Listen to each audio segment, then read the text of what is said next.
Hello dear boys and girls, good morning.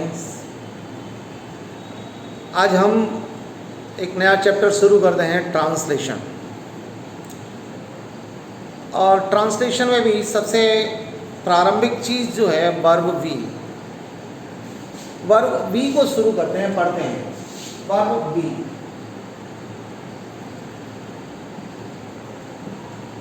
Verb we का मतलब होना। ये बार मूल रूप में भी यूज होती है और इसका अर्थ होता है होना। एक चीज है होना और एक है हो जाना। हो जाना ये क्रिया है, ये थोड़ा अलग है, ये दूसरी क्रिया है। कोई चीज़ नहीं है और वो हो गई तो वहाँ पर हम बीकम का यूज करते हैं। और जो चीज़ है उसके लिए हम वर्ब वी का यूज करते हैं, होना। यहाँ पर जो वर्ब वी है, इस वर्ब वी की तीन अवस्थाएं होती हैं।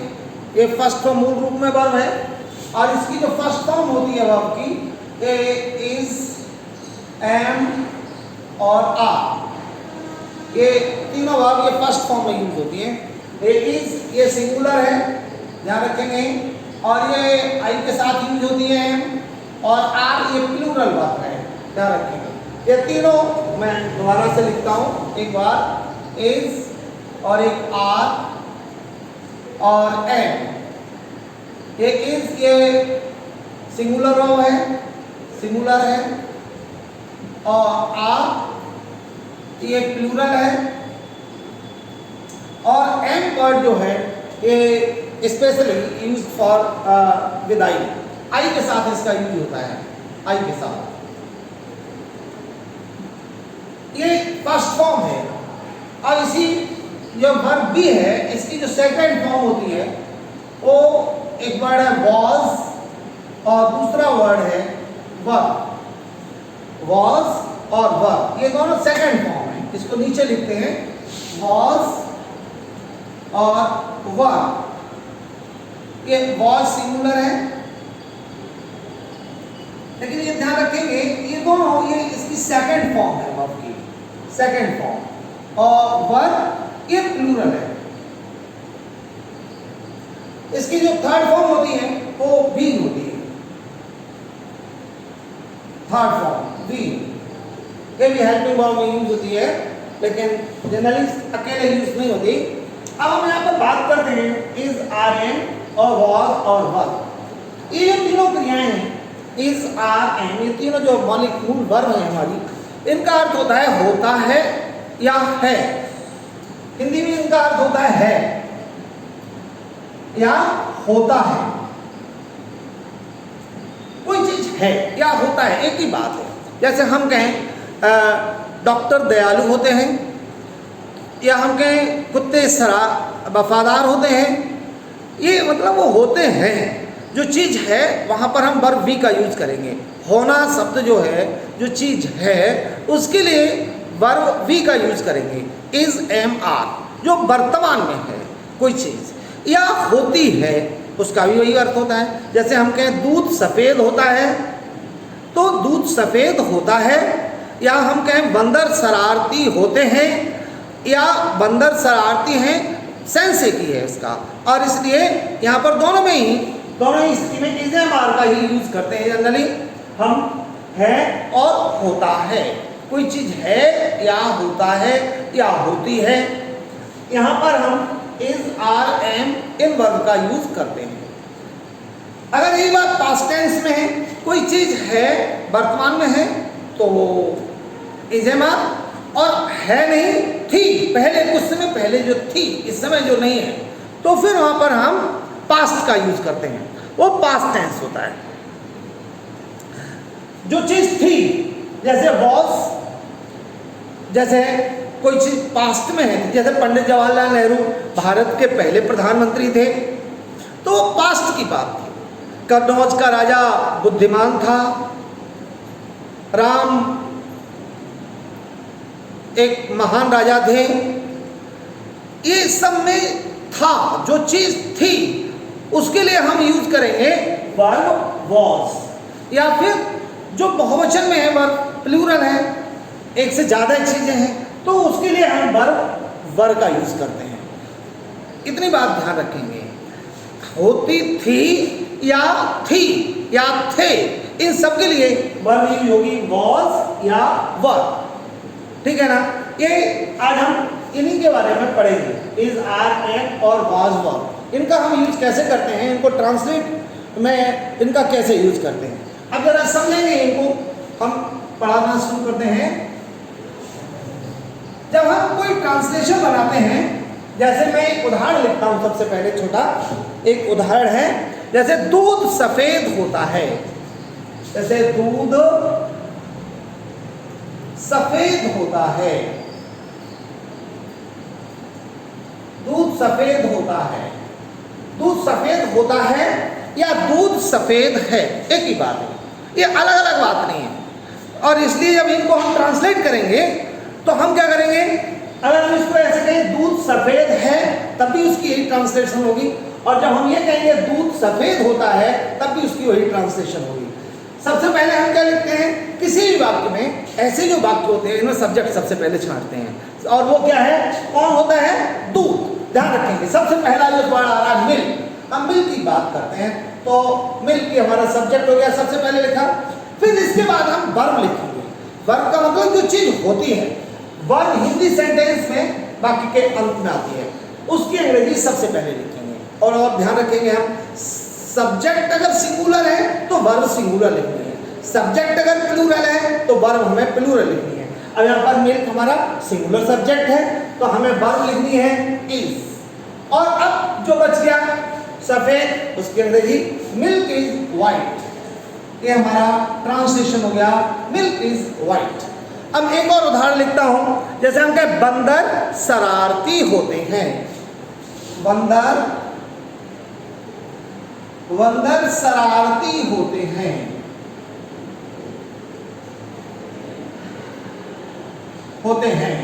ये बेसिक चीजें हैं, ये सबको सीखना बहुत जरूरी है। जब हम ट्रांसलेशन सीखेंगे तो सबसे पहले ये बेसिक जो वर्ब है जेम आर, इनका यूज सीखना बहुत जरूरी है।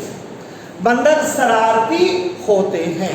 अब जब हम इसको ट्रांसलेट करेंगे तो सबसे पहले क्या लिखेंगे, सब्जेक्ट बंदर, क्योंकि ये सबसे पहले है बंदर, तो बंदर किस पहले, मंकीज, MONKEYS, मंकीज।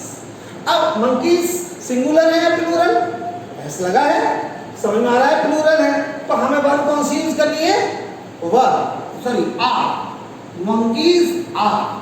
और फिर शरारती की इंग्लिश नॉटी, NAUGHTY, समझ में आ गया होगा, मंकीज आर नॉटी। अगर यही वाक्य अगर नेगेटिव है, इनमें अगर नहीं का यूज होगा, अगर हम ये कहें दूध सफेद नहीं होता है तो हम इसको कैसे बोलेंगे, मिल्क इज नॉट वाइट। हम नॉट का यूज इसके बाद इज या आर जो होता है वर्ब होती है, उसके बाद हम नॉट का यूज करते हैं। अगर कोई नेगेटिव सेंटेंस है तो होते हैं या हैं, जैसे हम कहें राम डॉक्टर है, एक और एग्जांपल देखते हैं, राम एक डॉक्टर है। अब इसको जब हम ट्रांसलेशन करेंगे तो सबसे पहले क्या लिखेंगे, सब्जेक्ट क्या है, राम, और फिर वर्ब इज, और एक डॉक्टर जो है वो वर्ब में, अ डॉक्टर। ध्यान रखेंगे इंग्लिश में यहाँ पर एक आया है, अगर एक नहीं लिखा होता तब भी आर्टिकल का यूज करते हैं, क्योंकि कोई भी सिंगुलर कॉमन नाउन है तो हम आर्टिकल का यूज करते हैं। ध्यान रखेंगे, राम इज अ डॉक्टर। अब ये हमारा सेंटेंस बन गया। अगर हम इसको इस तरह से लिखें, राम एक डॉक्टर नहीं है, तो हम क्या करेंगे, इसके बाद नॉट का यूज कर देंगे। सामान्य सी बात, राम, अगर इस वाक्य को ऐसे लिखते हैं, राम एक डॉक्टर नहीं है,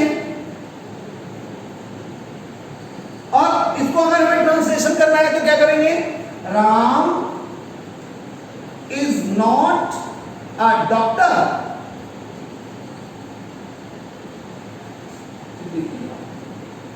ठीक है ना। हाँ, यहाँ पर एक अगर हटा दें तो हम नो का यूज भी कर सकते हैं। एक इज ए मार्क के बाद सिंगुलर सब्जेक्ट होता है और वहाँ ए का यूज नहीं होता है तो हम नो का यूज करते हैं। नो का मतलब not plus A, not plus N, वहाँ पर हम नो का यूज भी कर लेते हैं। ये देखने क्या हुआ, Ram is not a doctor. अब कुछ ऐसे सेंटेंसेस जिनमें वॉज वर्ब का यूज होता है, ठीक है ना। अब मैं ऐसे ही एक उदाहरण देता हूँ, जैसे इसी के और एक दो एग्जाम्पल हो सकते हैं। जैसे हम कहें गंगा भारत की नदी है, कैसे इंग्लिश बनाएंगे? गंगा भारत की नदी है। लिख लीजिए, मैं मिटा करके दोबारा से लिखता हूं। गंगा, इसे मार्क का ही थोड़ा सा यूज करते हैं और एक दो सेंटेंस बनाते हैं। गंगा, गंगा भारत की नदी है, की नदी है। अब हम जब ट्रांसलेशन करेंगे तो क्या करेंगे? सबसे पहले सब्जेक्ट कौन है? गंगा। तो द गंगा पवित्र नदी है, नदियों के नाम, और सबसे पहले आर्टिकल द का यूज करते हैं, द गंगा। और फिर वर्ब इज, अब भारत की नदी, इसकी अंग्रेजी क्या बनाएंगे? River of India. उल्टा करके बना देते हैं, ऐसे शब्द जुड़े होते हैं। River of India, river of India ध्यान रखेंगे। ऐसे जो वर्ड्स होते हैं, जैसे हम कहें किताब का पेज, काफी के से जो शब्द जुड़े होते हैं इनको ऑफ के साथ जोड़ते हैं। जैसे हम कहें किताब का पेज, तो इसकी अगर हम अंग्रेजी बनाएंगे तो क्या लिखेंगे? सबसे पहले पेज की अंग्रेजी लिखेंगे, पेज, और फिर ये का की अंग्रेजी लिखेंगे ऑफ, और फिर बाद में बुक, पेज ऑफ बुक, ठीक है ना। या जैसे जो लिखा ना भारत की नदी, कैसे इंग्लिश बनाया? River of India. ऐसे हम कहें चेयर, कुर्सी की टांग, इंग्लिश में कैसे बोलेंगे? लेग ऑफ द चेयर, ठीक है ना। समझ आ रहा होगा। तो इस तरीके से ये the Ganga is the river of India, Ganga is the river of India, ठीक है। अब हम बात करेंगे, एक और ट्रांसलेशन लिखते हैं।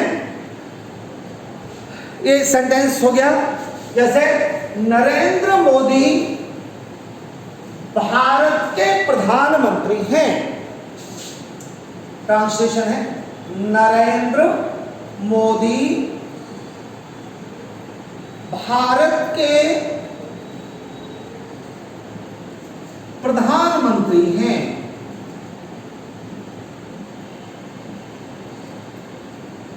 और जब हम इसको ट्रांसलेशन करेंगे तो क्या करेंगे? सबसे पहले Narendra Modi, translation, Narendra Modi is the PM of, PM मतलब प्राइम मिनिस्टर, या केवल ऐसे भी प्राइम मिनिस्टर भी लिख सकते हैं, प्राइम मिनिस्टर ऑफ इंडिया, और फिर फुल स्टॉप। हमारा ट्रांसलेशन बन गया। ऐसे वाक्यों में इजे मार्क के साथ में जब नॉट का यूज होता है तो इजे मार्क के बाद नॉट का यूज करते हैं। और अगर ये इंटरोगेटिव सेंटेंस बन जाए क्या शब्द अगर पहले आ जाता है तो फिर हम वर्ब को पहले लिख करके बनाते हैं। जैसे हम कहें क्या वह एक विद्यार्थी है, क्या वह एक विद्यार्थी है, विद्यार्थी है। समझ में आ रहा है ना। जब हम इसकी ट्रांसलेशन करेंगे तो क्या लिखेंगे? सबसे पहले अब इसमें जो वर्ब आ गई, थोड़ा ध्यान रखेंगे, ये interrogative sentence sign of interrogation last में आएगा अंत में। अब इसमें जो वर्ब है इज है, इसको सबसे पहले लिख देंगे, बस इज, और फिर वह की अंग्रेजी ही, इज ही अ स्टूडेंट। क्या किया हमने इसमें? Is he a student. जब हमारा इंटरोगेटिव वर्ड्स इस तरीके का सेंटेंस आया स्ट्रक्चर, तो उस ऐसे सेंटेंस का स्ट्रक्चर क्या होगा? ये जो वर्ब भी है इज एम आर आती है, ये पहले लिखेंगे, इज या एम या आर, इनमें से पहले, और फिर इसके बाद में हम सब्जेक्ट जो हमारा होता है वो लिखेंगे, और फिर शेष वाक्य जो होगा वो, और बाद में फुल स्टॉप। इस तरह से क्वेश्चन मार्क ये लगाएंगे। ये स्ट्रक्चर है हमारा इंटरोगेटिव सेंटेंसेस का। और जब हमने जो असर्टिव सेंटेंस थे हमारे, उनका क्या स्ट्रक्चर बनता है जो सबसे पहले बनाए थे? उनमें सबसे पहले सब्जेक्ट और फिर वर्ब लिखते थे। कर्ता क्रिया कर्म, ट्रांसलेशन नर्म, सामान्य सा सिद्धांत है अपना ट्रांसलेशन करने का इंग्लिश में। अब ये इस तरीके से इसकी अंग्रेजी बनाएंगे। अब मैं कुछ एग्जाम्पल आपको वर्ब वॉज वर इसकी जो सेकेंड फॉर्म होती है उसके एग्जाम्पल और देते हैं, वो कैसे ट्रांसलेट करेंगे और समझेंगे। अब मैं एक एग्जाम्पल लिखता हूं, जैसे भारत के लोग दयालु होते थे। भारत के लोग दयालु होते थे। दयालु होते थे। जब हम इसको ट्रांसलेट करेंगे तो क्या हो जाएगा? भारत के लोग दयालु होते थे। जरा ध्यान दें। अब भारत के लोग क्या अंग्रेजी होगी? Indian people. इसमें पीपल ऑफ इंडिया लिखने की जरूरत नहीं, Indian people, INDIA, Indian people. और फिर अब वर्ब लिखनी है थे। अब इंडियन पीपल ये सब्जेक्ट सिंगुलर है प्लूरल? प्लूरल है, एक से ज्यादा संख्या है, तो फिर वर्ब का यूज करेंगे। वर्ब, इंडियन पीपल वर्ब, और दयालु की काइंड। इस तरीके से यहां पर वर्ब का यूज होगा। बस होते थे या थे एक ही बात है, ठीक है ना। एक और एग्जांपल लिखता हूं, जैसे कन्नौज का राजा बहुत बुद्धिमान था। कन्नौज का राजा बहुत बुद्धिमान था। बहुत बुद्धिमान था। अब जब हम इसको ट्रांसलेट करेंगे तो क्या हो जाएगा? कन्नौज का राजा बहुत बुद्धिमान था। अब सब्जेक्ट क्या है? कन्नौज का राजा। क्या हो जाएगा? King of Kannauj. King of Kannauj. King of Kannauj. अब ये सिंगुलर है तो सब वर्ब वॉज, और बहुत बुद्धिमान था। Was very wise. Very wise. The king of Kannauj was very wise. समझ में आ रहा है ना? ठीक है, आप करिए। एक और एग्जांपल देते हैं। चन्ना राजकुमार सिद्धार्थ का पथ प्रदर्शक था। चन्ना राजकुमार सिद्धार्थ का